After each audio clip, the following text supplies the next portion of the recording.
It comes in the dark, the way they always do. Slick and loud and trying to stand before it can.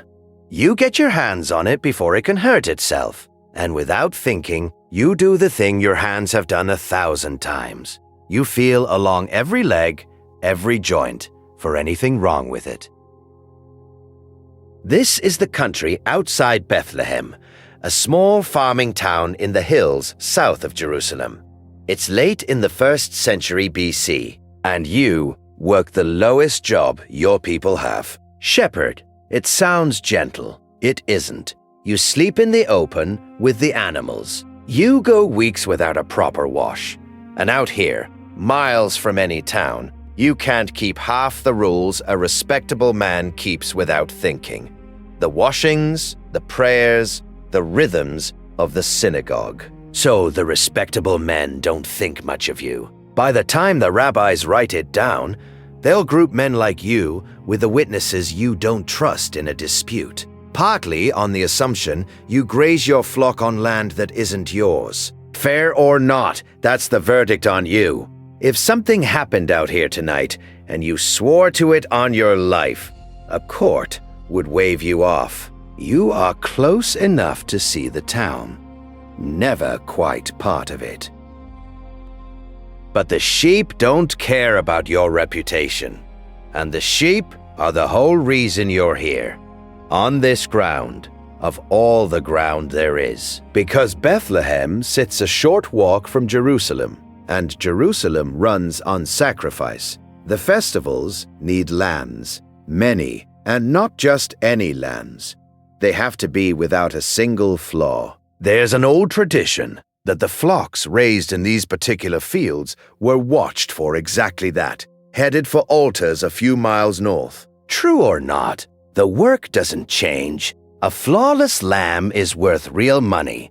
A flawed one isn't worth the walk to market. So, you find the flaw fast, in the dark, by feel.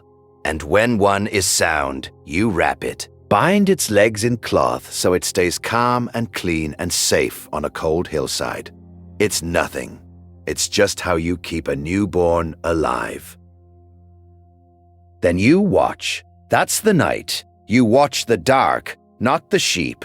The dark is where it lives. A wolf takes a lamb and is gone before you're up.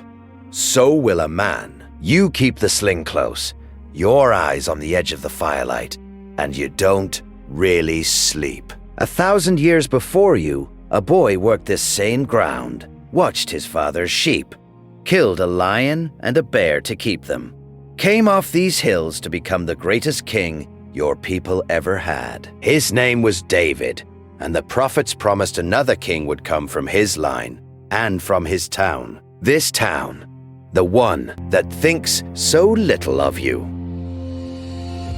You're on your feet, staff up, an arm thrown across your eyes, and in the noise and the light it lands on you, slowly. The message didn't go to the temple. It didn't go to the palace. It didn't go to a single man whose word would have counted for anything.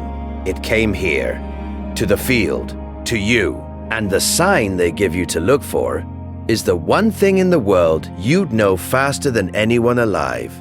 Not a crown, not an army, a newborn, wrapped tight in strips of cloth, lying where the animals are kept. You've done that with your own hands tonight.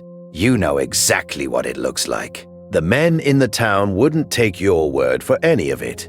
Tonight, your word is the only one there is. You knew the story.